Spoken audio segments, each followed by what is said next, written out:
Assalamualaikum warahmatullahi wabarakatuh. Kembali lagi di channel Camp Story. Pada kisah kali ini, Mimin masih membawakan cerita yang ditulis oleh Kak Doni. Cerita ini diberi judul Kisah Nyata Gunung Gede Paranggo, Sisa Peradaban. Seperti biasa, tidak pernah lupa, Mimin mendoakan sahabat pendengar sehat selalu dan dilimpahkan rezekinya. Amin ya robbal alamin. Dan jangan lupa untuk selalu mendukung channel ini dengan cara like, komen, dan subscribe. Terima kasih. Baiklah, langsung saja kita masuk ke ceritanya dan selamat mendengarkan.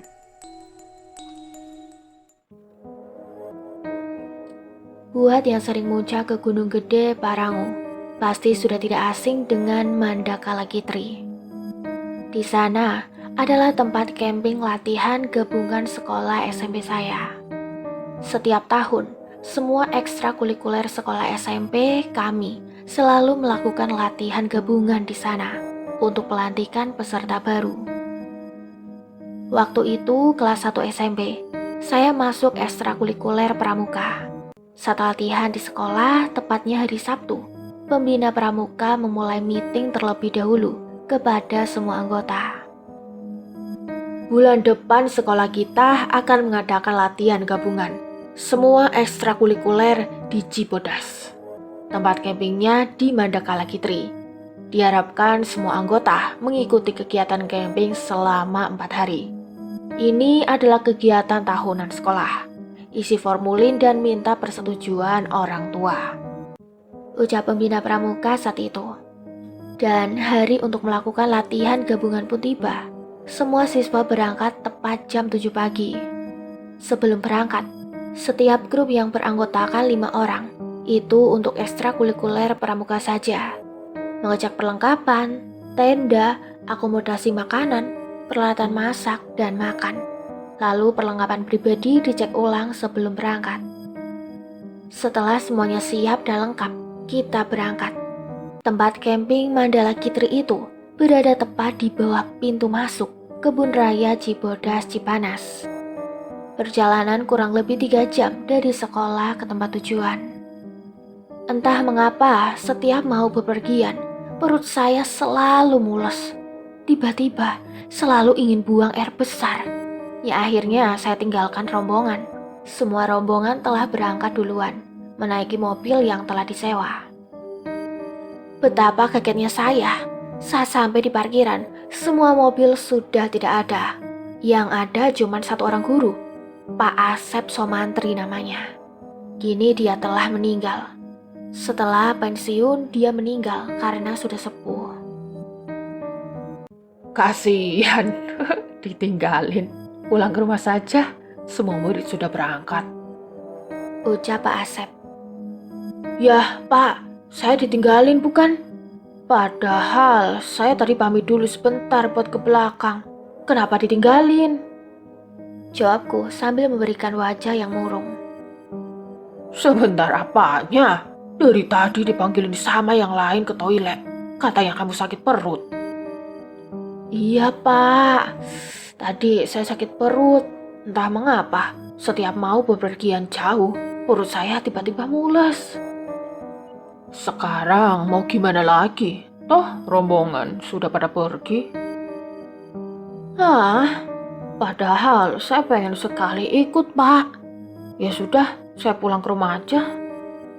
Ucapku lesu sambil menundukkan kepala. Tak terasa air mata jatuh di mataku sambil meninggalkan Pak Asep dan berjalan keluar gerbang sekolah. Saat saya menunggu angkutan umum untuk pulang di luar gerbang,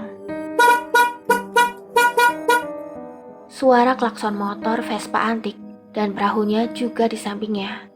Yang ternyata yang membawa motor Vespa itu adalah Pak Asep. Kenapa itu bibir monyong aja? Kamu nangis ya? Itu matamu berkaca-kaca. Ledek Pak Asep. Enggak kok, Pak. Ucapku sambil mengusap wajah, takut ada air mata di pipiku. Ayo naik, kita berangkat pakai helikopter kesayangan Bapak. Sengaja Bapak nyuruh rombongan berangkat duluan, biar kamu bareng Bapak berangkatnya. Gak ada teman juga Bapak di perjalanan. Pintanya. Beneran, Pak? Jawabku sumringah. Ayo cepetan naik, atau mau beneran ditinggalin? Ajak Pak Asep. Saya pun langsung menaiki motor Vespa Pak Asep. Saya duduk di perahunya. Motor Vespa sangat cantik berwarna biru muda. Ada perahunya juga lagi. Pas saya duduk, tiba-tiba perut saya mules lagi. Aduh, Pak, perut saya mules lagi. Tahan saja sampai nyampe tempat camping. Itu perasaan kamu saja. Mau nyampe jam berapa kalau ke toilet terus? Jawab Pak Asep menjalankan motornya. Tadi hiraukan saya ingin ke toilet. Ada perasaan yang berbeda saat menaiki motor Pak Asep yang bikin saya terkesan. Setiap pengguna jalan memberikan jempol kepada kita. Don, kasih jempol balik untuk membalas salam dari mereka. Motor Vespa itu, motor sejuta saudara.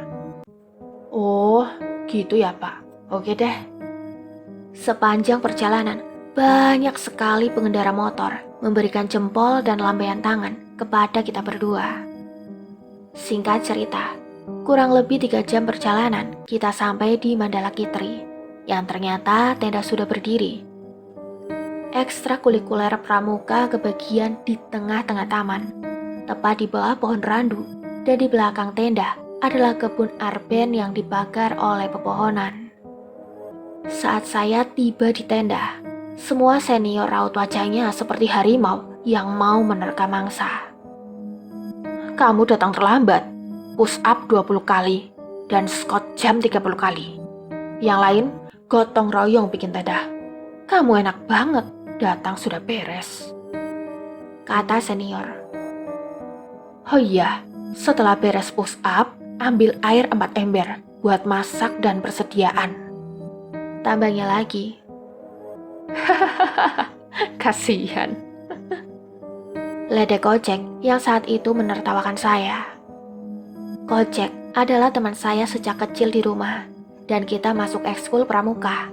Tapi kita beda kelas saat masuk SMP. Kenapa kamu ketawa? Ikut push up juga dan bantuin Doni ambil air, suruh senior. Makan tuh, kena hukuman juga kan? Gerutuku dalam hati. Setelah beres menerima hukuman dan mengambil air, kita berdua bergabung bersama anggota lainnya. Karena mau diberitahu semua acara yang akan diberikan oleh senior saat melakukan pelatihan. Saat diberitahu semuanya oleh pembina, saya baru sadar, ini bukan pelatihan, tapi pelantikan senior kepada junior. 2 hari lagi kalian akan mendapatkan pelatihan dari senior. Hari ketiga kalian semua akan jalan-jalan ke Curug Ciberem. Hari terakhir penutupan, sekaligus pulang sore harinya, ucap pembina. Anggota tiap grup berjumlah 5 orang, dan jumlah siswa yang mengikuti ekstrakurikuler pramuka ada 30 orang. Berarti totalnya ada 6 grup yang akan dilantik. Saya masih ingat, senior memberikan peta, ada 6 pos yang harus kita datangi. Namun tidak diberitahu waktu kapan acara pelantikan itu dimulai. Tidak juga memberi bocoran setiap pos akan diberikan pelantikan seperti apa. Setelah diberitahu semua acara dari hari pertama sampai selesai camping, kita semua dibubarkan, kembali ke tenda masing-masing. Untuk 4 teman lainnya, anggota grup saya lupa semua namanya, dan saya juga berbeda grup dengan Kojek. Perasaan saya kok tidak enak ya. Sepertinya kita akan dimos. Seperti kita pas pertama masuk ke sekolahan. Dilihat dari ekspresi para senior, seperti orang yang sangat benci kepada kita. Seperti akan diadakan ritual balas dendam ya, kataku kepada 4 teman lainnya di dalam tenda. Iya ya, sepertinya antar malam kita akan dikerja habis-habisan oleh senior. Saya diberitahu oleh kakakku kalau lagap itu bukan ajang liburan, tapi ajang pembalasan, ucap Aji, sebut saja begitu. Hari pertama kita tidak memasak nasi, karena setiap siswa membawa bekal nasi dari rumah. Malam pun tiba, Ritual api unggun adalah hal yang wajib diadakan saat berkemah pada waktu malam hari. Tepat jam 9 malam, kita semua disuruh masuk oleh para senior. Kalian semua masuk ke tenda, langsung tidur. Kalau tidak tidur, kalian akan terima sendiri akibatnya. Tidak ada pertanyaan dari kita. Semua siswa langsung masuk ke tenda dan berusaha untuk tidur. Tepat jam 12 malam, kita semua dibangunkan oleh senior. Saya beri waktu 10 menit. Keluar tenda harus sudah memakai seragam pramuka lengkap. Dan tidak boleh memakai jaket. Kalau tidak bangun dan memakai seragam lengkap, kalian akan menerima hukuman, kata senior di luar tenda. Bayangkan sendiri betapa kedinginannya kami. Udara malam di Cibodas begitu dingin. Semua bangun dan berkumpul dengan seragam lengkap dan tidak ada yang menerima hukuman. Grup saya ke bagian pertama untuk dilantik di pos ke-1. Pos pertama ada di dekat pasar, bawah kebun Cibodas. Di pos pertama, kita dites baris berbaris dan lulus dengan sempurna, karena sudah menjadi hal dasar saat pelatihan di sekolah. Dan kita pun melanjutkan perjalanan di malam hari ke pos kedua untuk mendapatkan pelantikan lanjutan. Syarat ke pos kedua adalah harus membawa tongkat yang diberikan senior di pos pertama. Saat di perjalanan ke pos kedua, di depan ruko yang tertutup, ada sesuatu berwarna putih. Setelah mendekati ke ruko itu, ada hal yang sudah sering kita lihat di film horor. Ada satu sosok pocong berdiri. Otomatis kita berlari sambil berteriak, "Tolong, ada pocong!" Akhirnya setelah perjuangan berlari sangat kencang, tak terasa kita cepat sampai ke pos kedua. Tepatnya berada di dekat sungai. Saya sendiri lupa tepatnya di sebelah mana. "Kak, tadi di sana ada pocong," ucap salah satu dari kita kepada senior. "Pocong matamu, gak ada yang namanya pocong. Kalian semua itu halusinasi. Bukannya baca doa, malah lari. Kalian bisa celaka oleh diri kalian sendiri," bentak senior sinis. "Mana bukti kalian telah lulus di pos pertama?" tanya senior lagi.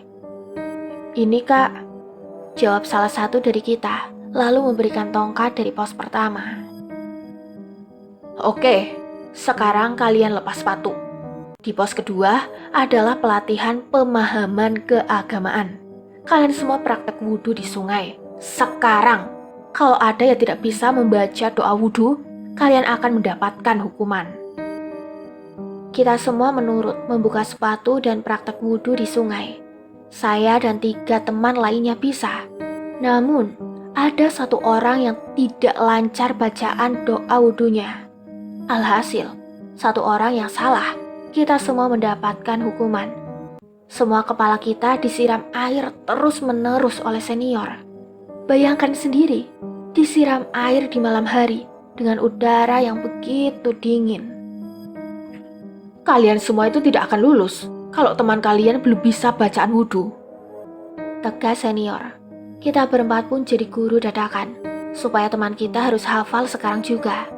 Dengan perjuangan dan antusias yang tinggi untuk mengikuti pelantikan, akhirnya dia bisa hafal bacaan wudhu.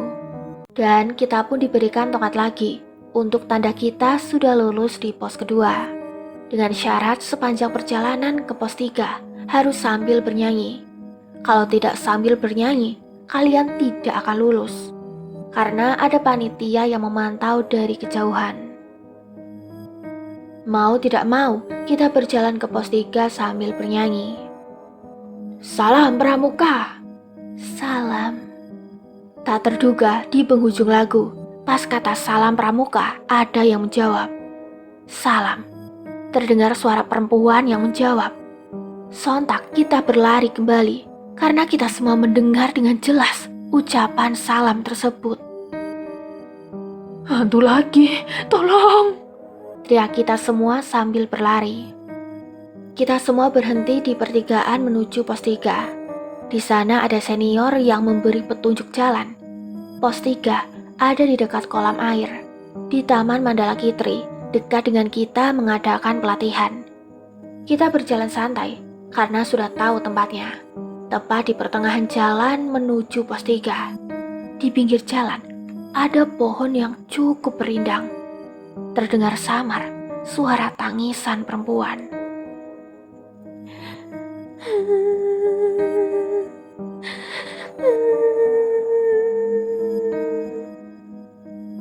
Pohon itu tidak tinggi, tapi banyak sekali batangnya. Di sana ada 2 sosok berbaju putih, seperti main ayunan. Kita semua menengok sumber suara tersebut. Kuntilanak! Teriak kita semua sambil berlari. Tapi ada satu dari kami yang tidak berlari. Dia terduduk, tidak kuat berlari, atau mungkin karena saking ketakutan. Berhenti, si Adit ketinggalan, ucapku. Kita semua berhenti dan balik lagi ke tempat tadi. Benar saja, si Adit terduduk di tengah jalan sambil menangis. Dan yang bikin kita ketawa, jalan penuh dengan genangan air. Dia ngompol di celana ternyata. Dit, panggilku. Tolong, ada kuntilanak. Gak ada woi, cepetan bangun, ucap Saiful. Itu di sana, lihat saja. Di sebelah sana juga ada pocong liatin kita kesini. Saat disoroti senter, 2 kuntilanak itu masih ada, seperti sedang main ayunan di cabang pohon. Dan saat senter diarahkan ke tempat yang dikatakan Adit, ada 2 pocong berdiri di samping pohon pinus yang sangat besar. Pocong! Teriak kami semua. Saat kita berteriak pocong, kulihat secara seksama menggunakan senter. Feelingku benar ternyata. Pocong itu ada sepatunya. Udah, berisik. Masa pocong ada sepatunya? Ucapku. Yang bener. Ih, kelewatan ini. Kita benar-benar dikerjain. Jawab Saiful. Kita pun melanjutkan perjalanan ke pos 3. Benar saja, di pos 3 berada di samping kolam air cukup besar. Di kolam itu ada batu cukup besar, kurang lebih 3 meter jaraknya ke pinggir kolam. Di pos 3, kita dilantik pengetahuan tentang pramuka, diberikan jembatan yang sengaja dibuat oleh senior. Bila tidak bisa menjawab, tidak bisa ke pinggir lagi menggunakan jembatan, tapi harus berenang. Semuanya kembali ke pinggir dengan berenang, basah kuyup baju kita. Semua menggigil kedinginan karena tidak bisa menjawab salah satu pertanyaan senior. Saya masih ingat isi pertanyaannya. Dwi Dharma, Dasa Dharma, Dwi Satya Pramuka, dan yang membuat kami salah menjawab adalah Bapak Pramuka sedunia. Perasaan kita semua benar jawabannya, Lord Baden-Powell.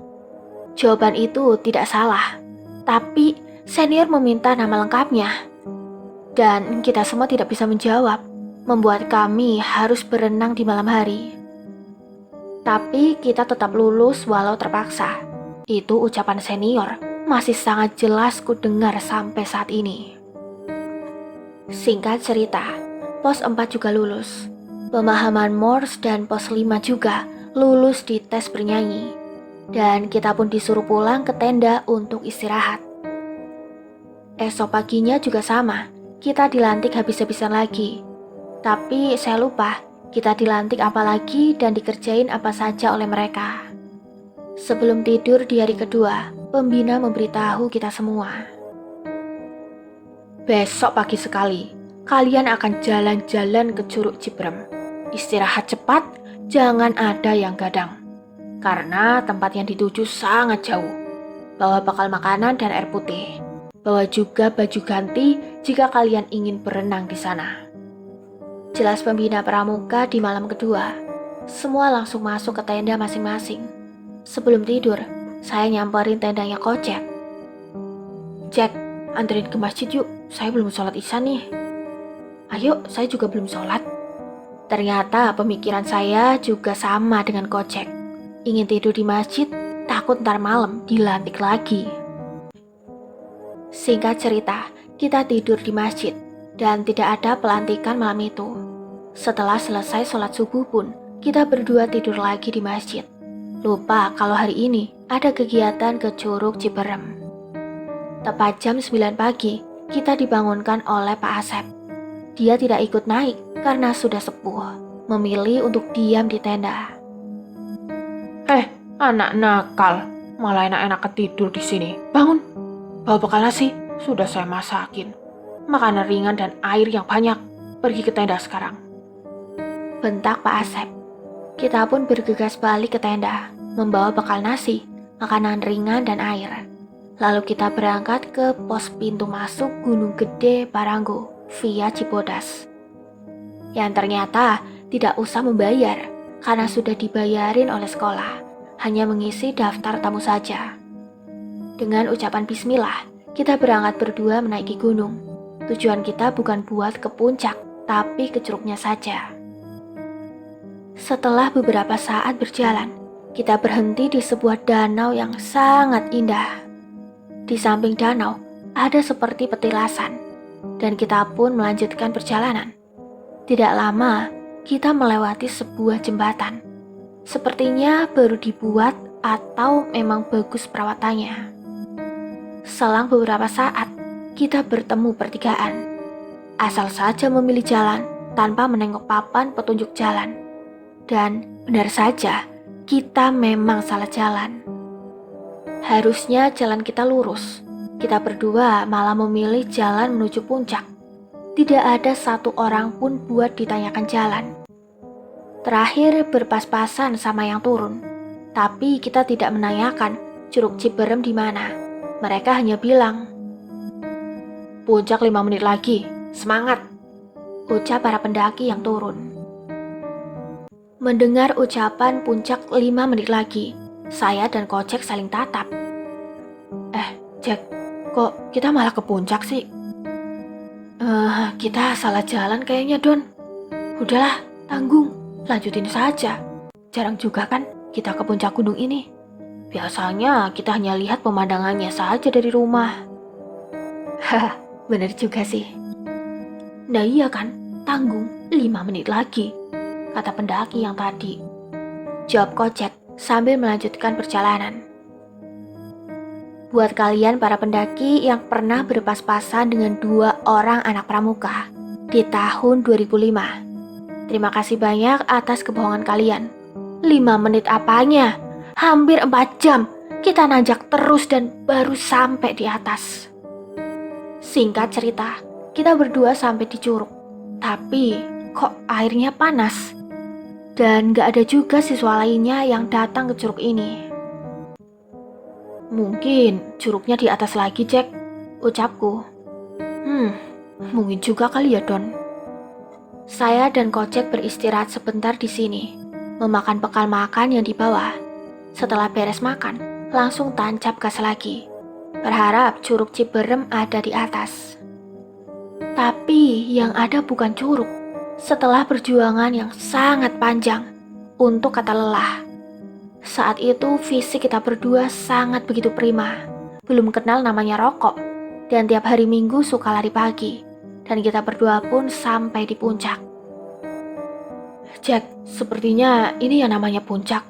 Kita salah jalan ini, mah, kata aku kepada Kocek. Aduh, iya, ini puncaknya, jawabnya. Terus, gimana ini, Jack? Turun lagi aja yuk, Don. Di bawah juga sangat dingin, apalagi di sini, tanpa tenda, tanpa jaket dan perlengkapan. Iya bener, Jack, bisa kedinginan kalau bermalam di sini tanpa perlengkapan, mah. Tapi pasti kemalaman di jalan, Jack. Dari bawah sampai sini juga butuh waktu seharian. Semampunya kita saja, Don. Memetik api, saya ada senternya. Kalau tidur di sini, bisa kena hipo kita. Hipo apaan, Jack? Tanya aku tidak tahu. Penyakit gunung, Don. Kita berdua sampai di puncak, perkiraan jam 5 sore. Tidak begitu lama menikmati pemandangan di puncak karena dikejar waktu untuk cepat turun ke bawah. Setelah beberapa saat beristirahat, kita berdua langsung bergegas turun dengan berjalan setengah berlari karena jalan turun masih jelas belum terlalu gelap. Selang beberapa saat, suasana berubah menjadi gelap gulita.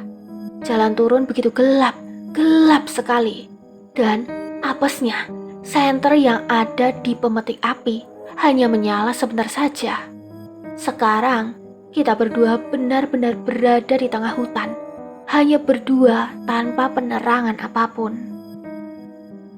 Saya dan Kocek duduk di bawah pohon yang sangat besar, berusaha mengumpulkan kayu untuk dibakar. Karena saat itu, hawa dingin sudah menusuk ke tulang, karena adanya kabut yang menyelimuti sekeliling kita. Kayu pun dibakar, tapi hanya sebentar kita menyalakan api unggun. Karena begitu banyak pasang mata yang berusaha mendekat dan memperhatikan. Matiin saja Cek apinya, mengundang hewan penghuni gunung datang. Takut ada hewan buas Cek, pintaku. Tanpa komentar, Kocek mematikan api unggun karena dia juga melihat begitu banyak pasang mata yang berusaha mendekat. Alhasil, kita berdua hanya bisa duduk sambil menggigil kedinginan.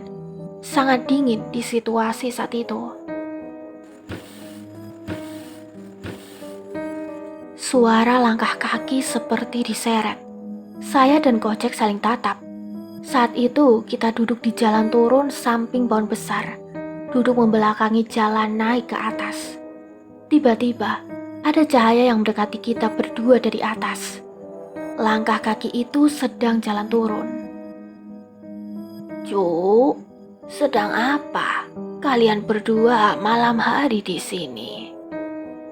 Tanya nenek tua, tiba-tiba berucap sambil membawa lampu sindir.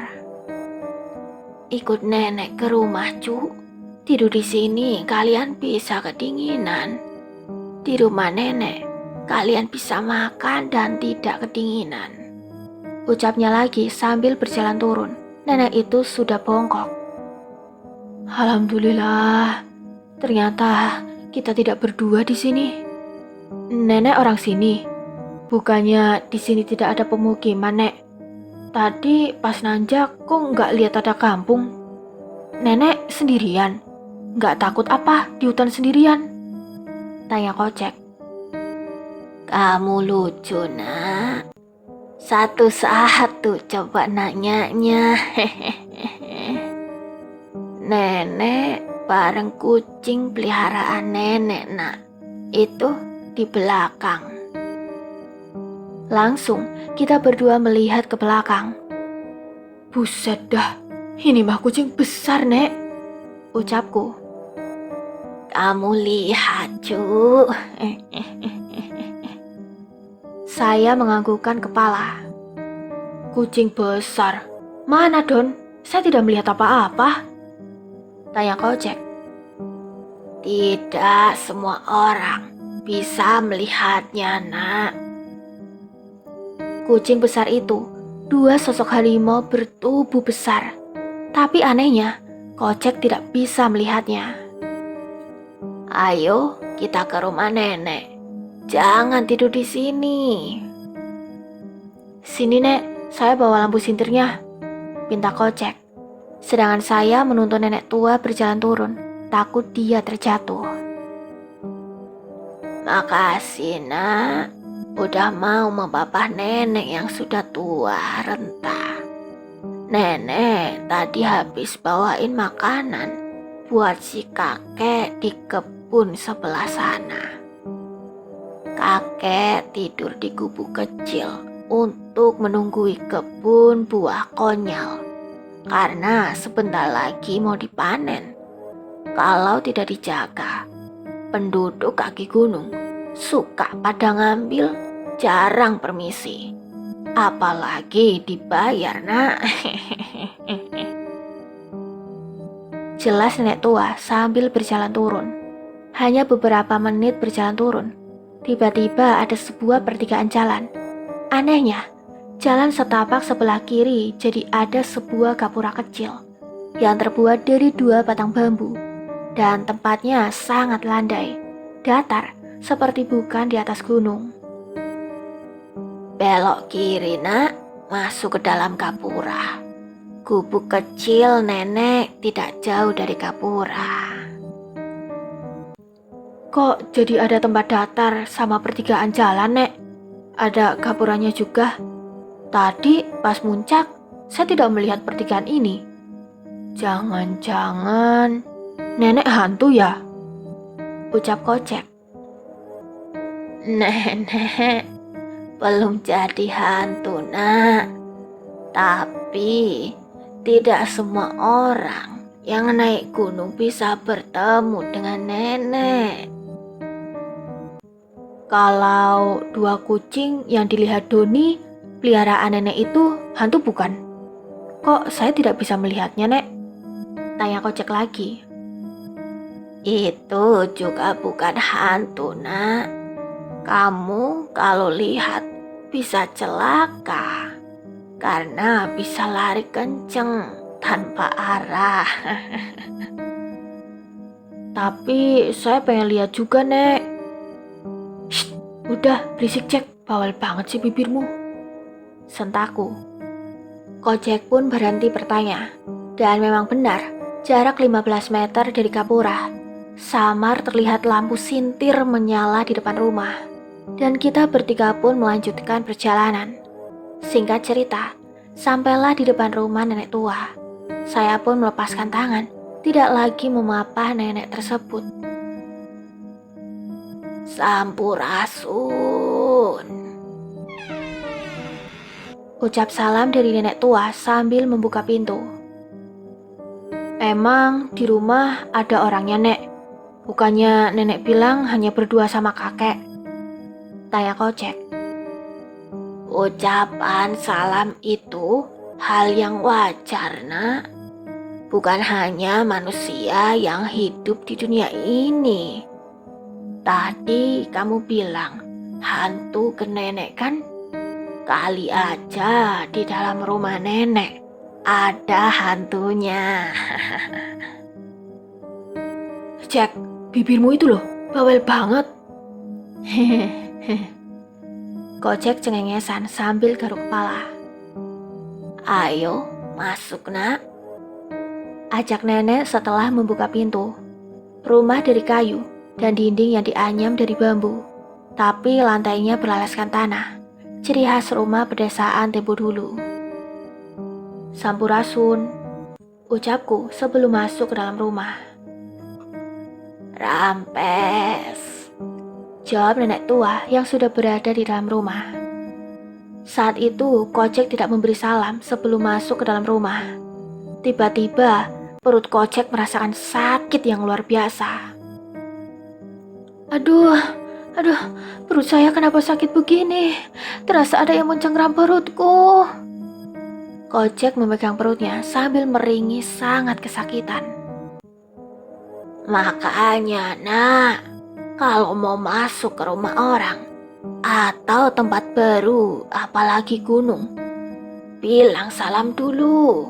Bukan hanya di rumah nenek, tapi di gunung ini juga ada penjaganya.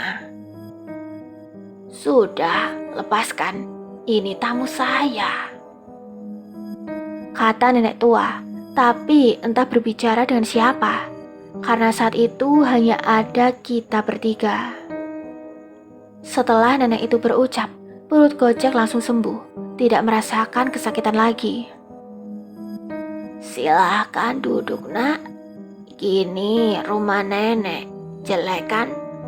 Nenek ambil air dulu dan makanannya. Nenek pun pergi meninggalkan ruang tamu menuju dapur. Dan tidak lama balik lagi membawa 2 gelas air teh hangat. Gelasnya pun benar-benar klasik, seperti gelas di rumah buyutku.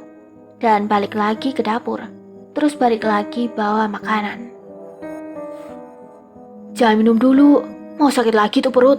Belum disuruh juga, Cek. Jelasku, karena saat nenek balik ke dapur, Kocek mau meminum airnya. Ini, nak, dimakan dan diminum. Nenek hanya punya ini. Maaf, tidak punya nasi. Nenek mempersilahkan makan dan minum. Air teh hangat, kukusan umbi-umbian ganyol, semacam talas dan gula merah. Begitu sangat nikmat sekali saat memakannya. Terima kasih, Nek, sudah mau membawa kita berdua ke rumah nenek. Dan dikasih makanan juga. Maaf ya, Nek, jadi ngerepotin. Ucapku. Sebenarnya semua percakapan di sini memakai bahasa Sunda. Saya ganti jadi bahasa Indonesia.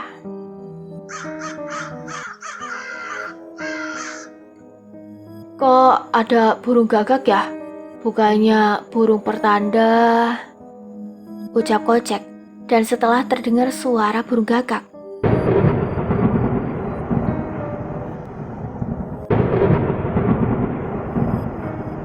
tiba-tiba suara petir menggelegar sangat kencang sekali.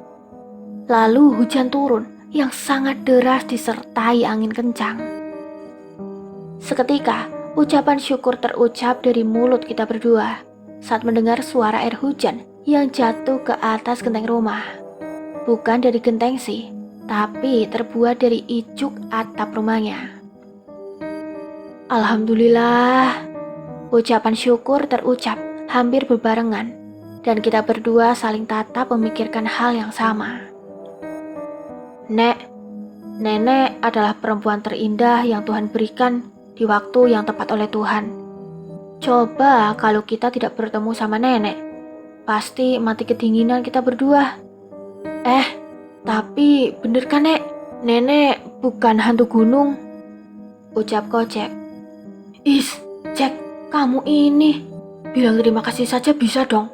Gak usah dilebihin ngomongnya, bentakku sambil mencubit paha Kocek karena kita duduk bersampingan. Panjang, Nak, kalau nenek ceritain. Anggap saja nenek hantu yang baik. Tapi saat ini nenek perlu menjadi hantu karena ada sebuah perjanjian pada waktu itu. Ketika datangnya seorang pemuda dari Banten datang ke kerajaan.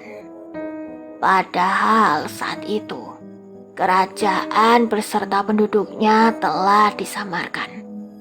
Karena sebelum beliau datang ke sini, para petinggi kerajaan sudah mengetahui dengan kesaktiannya akan kedatangan beliau. Buat manusia biasa, maka tidak akan bisa melihat adanya kerajaan. Namun, beliau mempunyai kesaktian yang luar biasa. Negeri yang telah dihilangkan dengan ilmu sapu nyere lalakina bisa dilihat oleh beliau. Semua penghuni kerajaan beserta kerajaan tidak bisa dilihat dengan mata biasa. Bahkan yang punya kemampuan melihat dunia gaib pun hanya sedikit orang yang bisa melihatnya.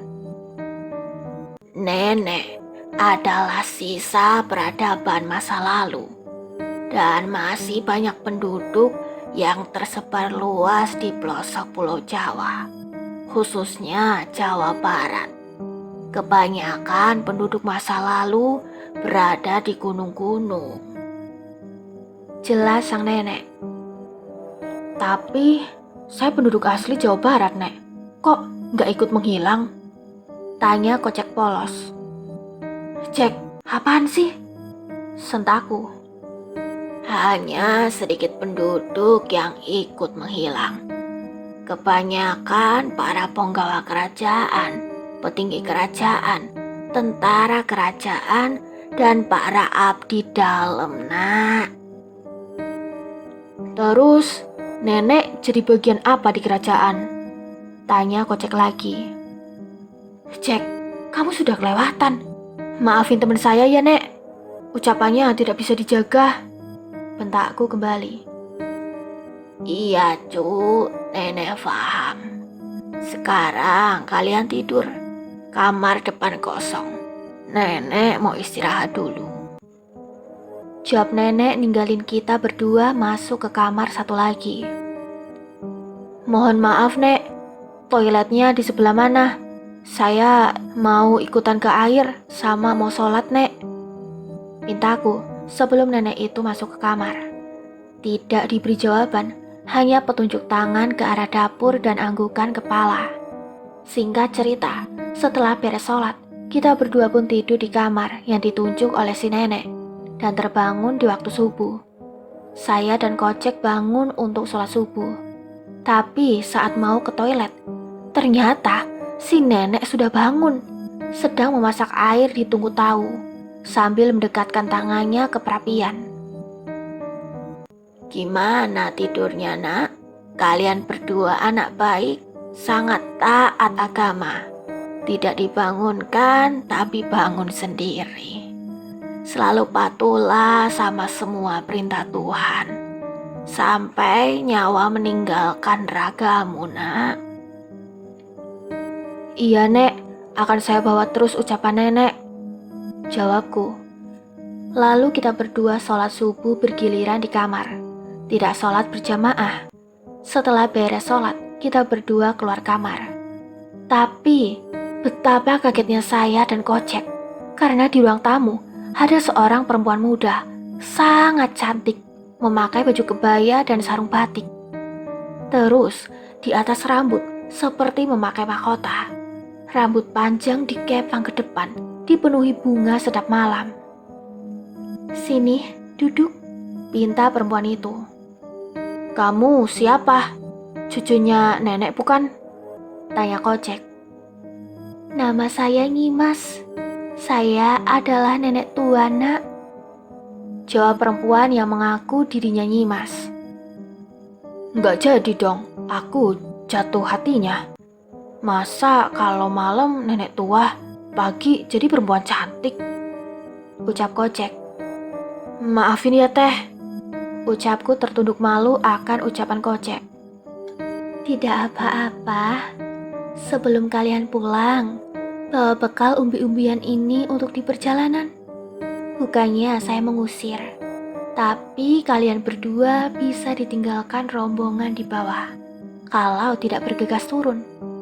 Mereka semua tidak mencari kalian berdua, karena mereka menganggap kalian berdua kabur dari pelatihan. Dan Pak Asep tidak memberitahu ke yang lain kalau kalian menyusul naik ke atas.